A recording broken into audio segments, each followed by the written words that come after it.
एक नंबर झेंड्याचा बुरुज, भवानी बुरुज, हा केदारेश्वर बुरुज, केदारेश्वर मंदिराच्या मागे बघा. ह्या गडाला कुठे वेढा देता येत नाही, तर वेढा देणारा वेढा बनेल, पण वेढा देता येणार नाही. वेढा म्हणजे चारी साईडून गोल उभे राहतात ना, आणि अचानक गडाला वेढा टाकायचा. आता इकडे वेढा टाकला खाली काढायचा, मग ह्या कड्यातनं चढणारी मावळे होतेच की. एक नंबर झेंड्याचा बुरुज, भवानी बुरुज, केदारेश्वर बुरुज आहे. ते अफजल खान थडगं दिसतंय बघा, ते आता अफजल खान थडगं. एक विचार करा, आता आपण ते लोखंडी बांबूचं पायड उभं केलंय, ते दर्जा भरायला स्वच्छतेला. या साईडला कशी पायड उभी केली असेल, दगड उचलली केवढी असतील. दगड काय बारके नाही, जिथून दिसतात एवढी छोटा, पण तो दगड आत केवढा असेल आपल्यालाच माहित नाही ना. कसं बांधकाम केलं असेल ना, विचार करा ना. हा सातारा जिल्हा, तिकडे हात काढला रायगड जिल्हा. आता इकडे बघा, ही चोरवाट आहे, पळवाट. चला कडेलोट पॉइंटला. हा चोरवाट आहे, बंद केली.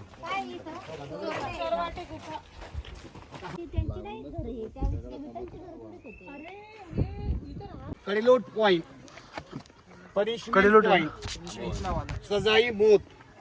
तिथून शिवरायांच्या वेळेला जर कुणी गुन्हा, चोरी, पितोरी, गद्दारी, दुश्मनी केली, अशा लोकांना पोत्यात भरायचे, हातपाय बांधायचे, पोतं पॅक करून फेकून द्यायचे. शिवतीर्थ रायगडला टकमक टोक आहे आणि प्रतापगडला कडेलोट आहे.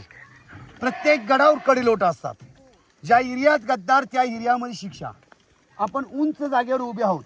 गडाची उंची 3543 फूट आहे, खोली 1800 फूट, म्हणजे उंच जागेवर आपण उभे आहोत. इथे जास्त वेळ थांबू नका आणि विचार बदलतील. कडेलोट आहे ना. अवघा हिंदुस्थान शिवमय व्हावा आणि राजे तुम्ही पुन्हा पुन्हा जन्म घ्यावा. इथे राजांची मूर्ती उभे. त्याला राजांचा पुतळा म्हणायचं नाही. त्याचं कारण सांगतो. आपण पंढरपूरला गेला की विठ्ठलाची मूर्ती आणता, तुळजापुरातून भवानीची मूर्ती आणता, दरवर्षी घरी गणपती बाप्पा बसवता. कोणी 1 दिवस, 1.5 दिवस, कोणी 5 दिवस, कोणी 7 दिवस, कोणी 10 दिवस गणपती बसवतात. तेव्हा गणपतीची मूर्ती आणतात. मग गणपतीची मूर्ती म्हणता, देवदेवतांची मूर्ती म्हणता, मग देवदेवता वाचवणारा शिवरायांचा पुतळा का म्हणता? म्हणून आपण मूर्ती म्हणू. इथे राजांची मूर्ती उभे. इथे राजांचा राजवाडा होता, राहायची जागा. शोभाना आवडे रायगड राजगड, जिजाऊंना प्रतापगड. माता जिजाऊंचा राजवाडा हा इंग्रजांनी उद्ध्वस्त केला. राजांची आठवण राहावी. इथे राजांची मूर्ती बसवली. या मूर्तीचं वजन आहे 4.5 टन, 4,500 किलो. मूर्ती आणली कशी? मग वेगवेगळे 13 भाग आणलेत, पार्ट आणलेत, जॉईंट केलेत, लाकडाच्या कप्पीने बसवलेत. रामचंद्र पांडुरंग कामत मुंबई, विले पार्ले मुंबई, कामथानी मूर्ती बनवले. घोडीच्या पायापासून तलवारीच्या टोकापर्यंत 16 फूट मूर्तीची उंची आहे बघा.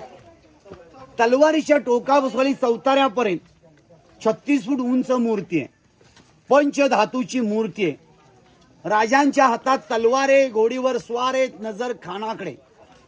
राजे खानाला सांगतायत, तू जर थडग्यात न उठशील तर तुला मी परत थडग्यात गाडीन. घोडीचा एक पाय उचललाय, वैशिष्ट्य असं आहे. एक पाय उचललाय म्हणजे राजांचा आजारपणात मृत्यू आहे. ज्या घोड्याचे 2 पाय पुढचे उचलले असतात, झाशी राणी, राणा प्रताप, ते लढाईमध्ये मृत्यू आहेत.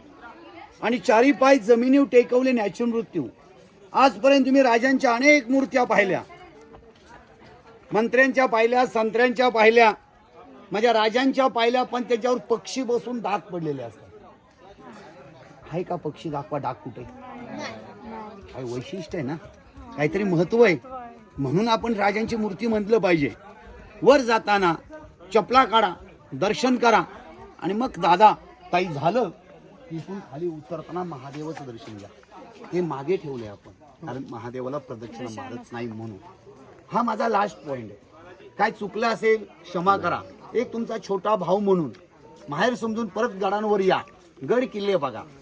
कडेलोट महाराजांनी बनवलं होय होते त्यावेळेस होय महाराजाच्या वेळेस हो ते त्यावेळेस त्यावेळेस संभाजी महाराजांनी कित्येकांना कडेलोट केलाय की नाही शिवाजी महाराज महाराजांनीच कडेलोट बनवले होते कारण आणि शिक्षा दिल्या नाहीत फक्त बांधून जमवून ठेवले होते एक दहशत जसं रांच्याच्या पाटलाचे हातपाय तोडले की परत कोण पाटील तयार झाले नाहीत माता भगिनीवर अत्याचार करायला तेव्हा राजे 10 वर्षाचे होते मग शिक्षा राजाने सुरू केली ही दहशत व्हायला पाहिजे म्हणून राजाने ते द्यायच्या नाहीत एकाला द्यायचा गंभीर गुन्हा असेल रायगडवरून बरेच लोकांना ढकलले पण प्रतावला नाही कुणाला ती प्रदक्षिणा का नाही मारत नाही? महादेवाच्या जोटीतून पाणी जाते गंगा जाते ना आता तुम्ही आंघोळ करून देवाच्या दर्शनाला जाता मग ती गंगा नदी पार करताना काय होणार तुम्हाला विमान होतं का वरून उड्या मारा आंघोळ करूनच होणार आणि महादेवाला कधी पाण्याला प्रतीक्षा होत नाही म्हणून बरं आता माझं काम संपलंय काय चुकलं असेल क्षमा करा भेटू परत जय जिजाऊ जय शिवराय जय धन्यवाद फोटो घेऊन कसं वाटला मस्त जंबी आणि हमीराव मामाची तलवार मस्त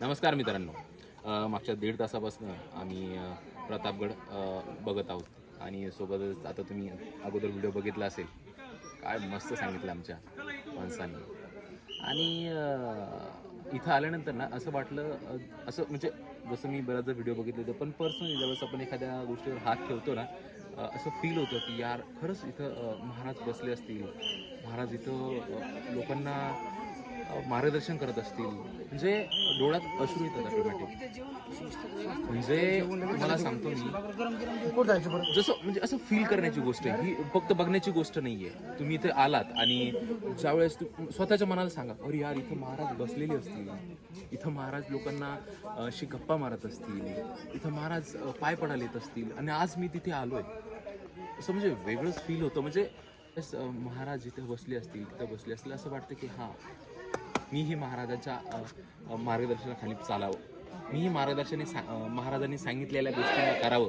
या सगळ्या गोष्टी आणि इथं असणारे जसे आपले गाईड होते त्यांनी काय स्पष्टपणे आणि किती छान प्रकारे सगळ्या गोष्टी सांगितल्या आणि ते जेव्हा सांगत होते प्रत्येकाच्या डोळ्यामध्ये अश्रू येत होते डोळे भरून येत होते घसा दाटून येत होता तो कशामुळे येत होता की प्रत्येकाच्या मनामध्ये महाराजांविषयी असलेले प्रेम